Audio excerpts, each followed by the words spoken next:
Good morning. Today, I'm pleased to announce that after months of tough and thoughtful negotiations, I know we have a historic economic framework. It's a framework that will create millions of jobs, grow the economy, invest in our nation and our people, turn the climate crisis into an opportunity and put us on a path not only to compete, but to win the economic competition for the 21st century against China and every other major country in the world. It's fiscally responsible. It's fully paid for. 17 Nobel Prize winners in economics have said it will lower the inflationary pressures on the economy. And over the next 10 years, it will not add to the deficit at all. It will actually reduce the deficit, according to economists.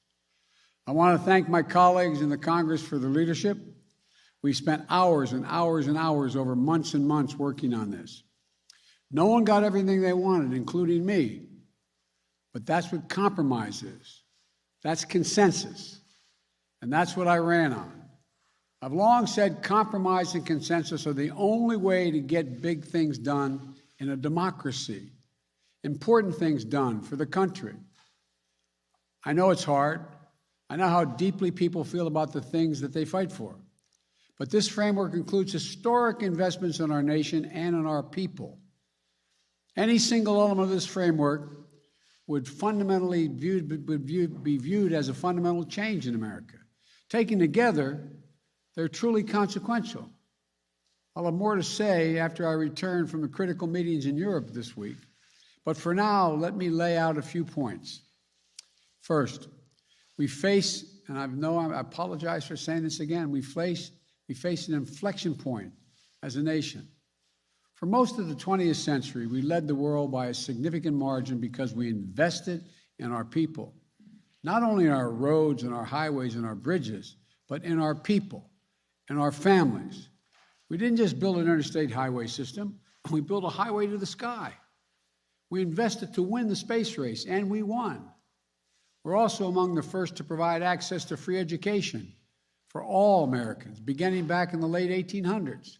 That decision alone to invest in our children and their families was a major part of why we were able to lead the world for much of the 20th century. But somewhere along the way, we stopped investing in ourselves, investing in our people. America is still the largest economy in the world. We still have the most productive workers and the most innovative minds in the world. But we've risked losing our edge as a nation. Our infrastructure used to be rated the best in the world. Today, according to the World Economic Forum, we rank 13th in the world. We used to lead the world in educational achievement. Now the Organization for Economic Cooperation and Development ranks America 35th out of the 37 major countries when it comes to investing in early childhood education and care. And we know how our children start impacts significantly on how they'll finish. We can't be competitive in the 21st century global economy if we continue this slide. That's why I've said all along, we need to build America from the bottom up and the middle out, not from the top down, with the trickle-down economics that's always failed us. I can't think of a single time when the middle class has done well that the wealthy haven't done very well. I think of many times, including now, when the wealthy, the super wealthy, do very well, and the middle class don't do well. That's why I propose the investments Congress is now considering in two critical pieces of legislation. Positions I ran on as president, positions I announced when I laid out in a joint session of Congress what my economic agenda was. These are not about left versus right, or moderate versus progressive, or anything else that pits Americans against one another. This is about competitiveness versus complacency. Competitiveness versus complacency. It's about expanding opportunity, not opportunity denied. It's about leading the world or letting the world pass us by. Today, with my Democratic colleagues, we have a framework for my Build Back Better initiative. And here's how it will fundamentally change the lives of millions of people for the better. Millions of you are in the so-called sandwich generation, who feel financially squeezed by raising a child and caring for an aging parent. About 820,000 seniors in America and people with disabilities have applied for Medicaid, and they're on a waiting list right now to get home care. They need some help. They don't have to be kicked out of their homes, but they need a little help getting around, having their meals made occasionally for them. They don't want to put them in nursing homes, not because of the cost, but because it's a matter of dignity. They want to stay in their homes. But it's hard. You're just looking for an answer so your parents can keep living independently with dignity. For millions of families in America, this issue is the most important issue they're facing. It's personal. So here's what we're going to do. We're going to expand services for seniors so families can get help from well-trained, well-paid professionals to help them take care of their parents at home, to cook meals for them, to get their groceries for them, to help them get around, to help them live in their own home with the dignity they deserve to be afforded. Quite frankly, what we found is that this is more popular or as popular as anything else we're proposing because the American people understand the need. It's a matter of dignity and pride for our parents. 30 years ago, we ranked number 7 among the advanced economies in the world as a share of women working. You know where we are today? We ranked 23rd. 23rd. 7 to 23. Once again, our competitors are investing, and we're standing still. Today, there are nearly 2 million women in America not working today simply because they can't afford child care. Typical family spends about $11,000 a year on child care. Some states, it's $14,500 a year per child. We're going to make sure nearly all families earning less than $300,000 a year will pay no more than 7% of their income for child care. And for a family making $100,000 a year, that will save them more than $5,000 in child care. This is a fundamental game changer for families and for our economy, as more parents, especially women, can get back to work and work in the workforce. I'm looking at a lot of significant press people in front of me. A lot of them are working mothers. They know what it costs. I remember when I got to the Senate, I lost my wife and daughter in an accident, my 2 boys. I started commuting 250 miles a day because I had my mom and my dad and my brother and my sister to help me take care of my kids because I couldn't afford child care, and I was getting a serious salary, $42,000 a year.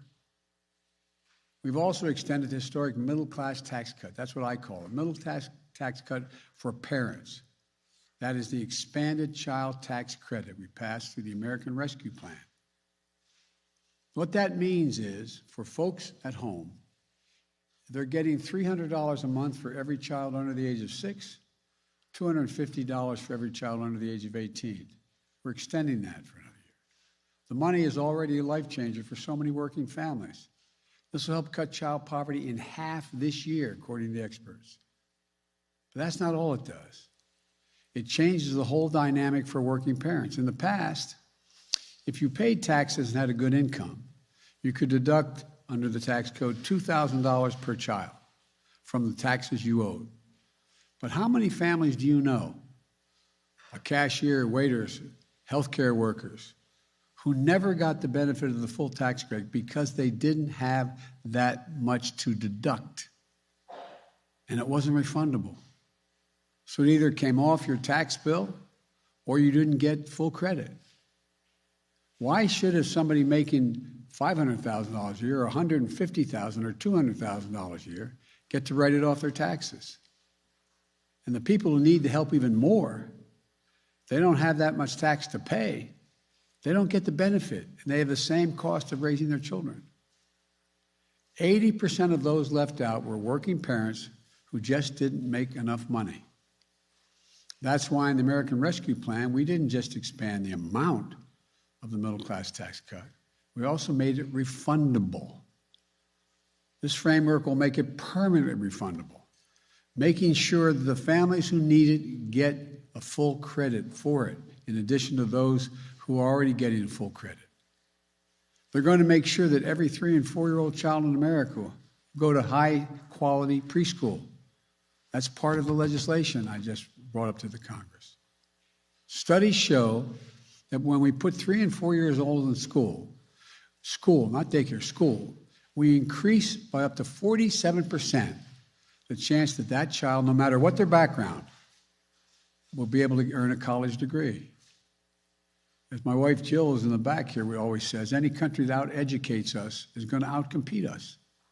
We can finally take us from 12 years to 14 years of universal education in America. We also make investments in higher education by increasing Pell Grants to help students from lower-income families attend community colleges and 4-year schools. And we invest in historically black universities, colleges and universities, HBCUs, minority-serving institutions, and tribal colleges to make sure every young student has a shot at a good-paying job in the future. This framework extends tax credits to lower premiums for folks who are in the Affordable Care Act for another 3 years. For 4 million folks in the 12 states that haven't expanded Medicaid, all the rest have, this framework will enable you to get affordable coverage. And Medicare will now cover the cost of hearing aids and hearing checkups. This framework also makes the most significant investment to deal with the climate crisis ever happened, beyond any other advanced nation in the world.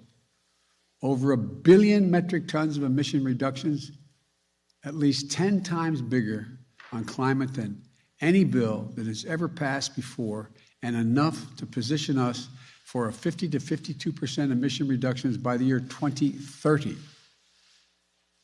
And we'll do it in ways that grow the domestic industries, create good-paying union jobs, address long-standing environmental injustices as well.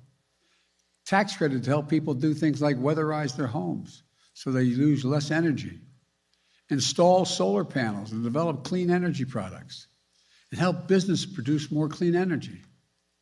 And when paired with the bipartisan infrastructure bill, we will truly transform this nation.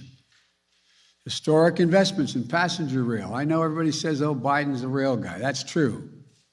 But passenger rail and freight rail and public transit, it's going to take hundreds of thousands of vehicles off the road, saving millions of barrels of oil. Everybody knows, all the studies show, if you can get from point A to point B on electric rail, you won't drive your car. You'll take the rail service. We also learned that in most major cities in America, minority populations, the jobs they used to have in town, they're now out of town. Roughly 60% of the folks, they don't have vehicles, so they need to have a means to get out of town, to their jobs, to be on time. This will do that, like it did for Detroit. 95% of the 840,000 school buses in America run on diesel. Every day, more than 25 million children and thousands of bus drivers breathe polluted air on the way to and from school from the diesel exhaust. We're going to replace thousands of these with electric school buses that have big batteries underneath and that are good for the climate. I went down to one of the manufacturing facilities, saw them, got in one, drive them. They do not expend any. They not expend any pollution into the air. We'll build out the first ever national network of 500,000 electric vehicle charging stations all across the country. So when you buy an electric vehicle, and you get credit for buying it, you buy an electric vehicle, you can go all the way across America on a single tank of gas, figuratively speaking. It's not gas. You plug it in. 500,000 of them, these stations along the way. We're going to get off the sidelines on manufacturing solar panels and wind farms and electric vehicles with targeted manufacturing credits. You manufacture, you get them a credit for doing it. These will help grow the supply chains in communities too often left behind. And we're going to reward countries for paying good wages, for companies, I should say, for good wages and for sourcing their materials from here in the United States.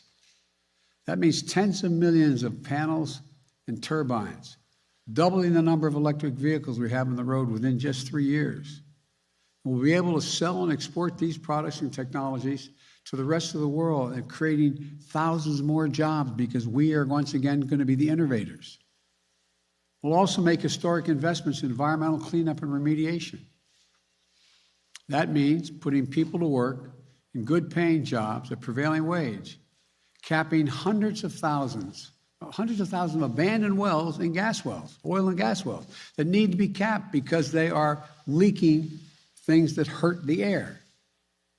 Putting a stop to the methane leaks and in the pipelines, protecting the health of our communities.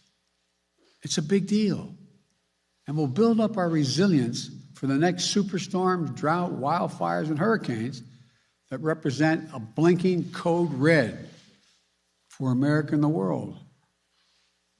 Last year alone, these types of extreme weather events you've all been covering and you've all witnessed and some of you have been caught in the middle of have caused $99 billion in damage to the United States within the last year. $99 billion. And we're not spending any money to deal with this? It's costing us significantly. In Pittsburgh, I met an IBEW electrical worker who climbs up on those power lines in the middle of a storm to try to put transformers in to keep the lights on when storms hit. He calls himself a 100% union guy. His job's dangerous. As he said, I quote, "I don't want my kids growing up in a world where the threat of climate change hangs over their heads," end of quote. Folks, we all have that obligation to our children and to our grandchildren. The bipartisan infrastructure bill is also the most significant investment since we built the interstate highway system and won the space race decades ago. This is about rebuilding the arteries of our economy.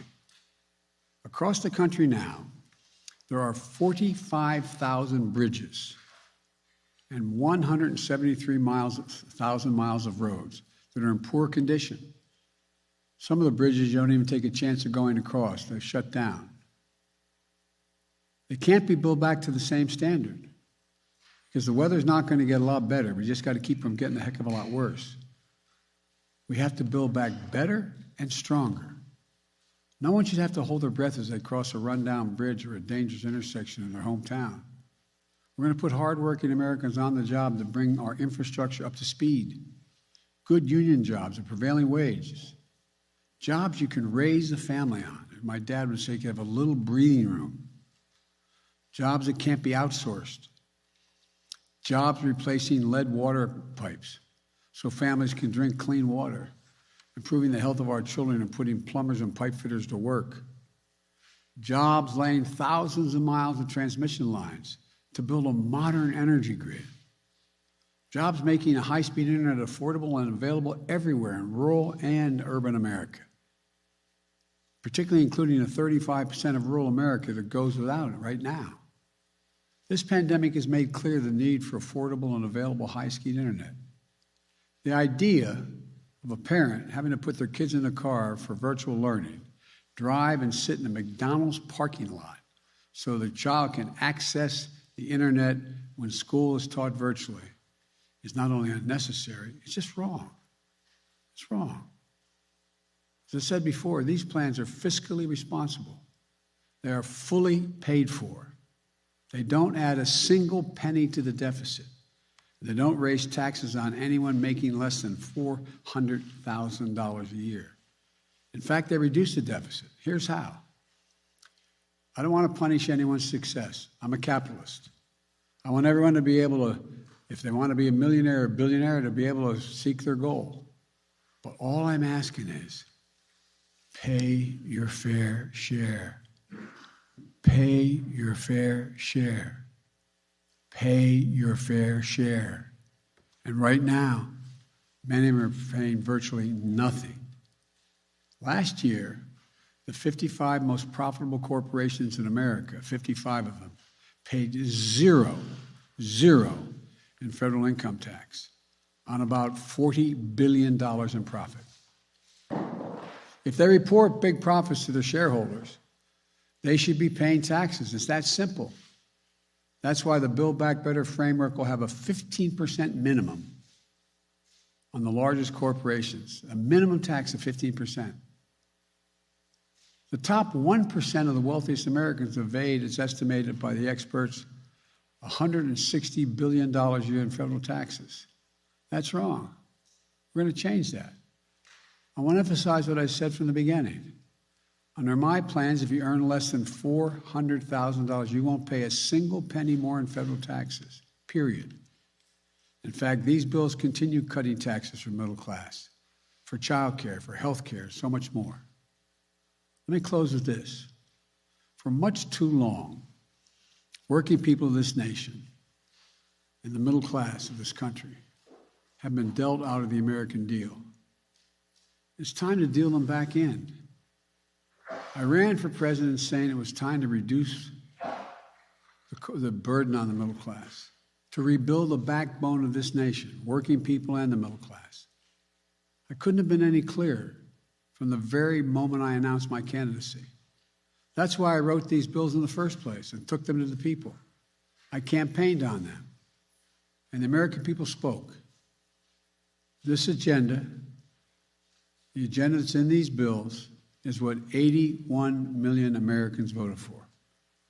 More people voted than any time in American history. That's what they voted for. Their voices deserve to be heard, not denied, or worse, ignored. Because here's what I know. If we make these investments, there will be no stopping the American people or America. We will own the future. I've long said it's never been a good bet to bet against the American people.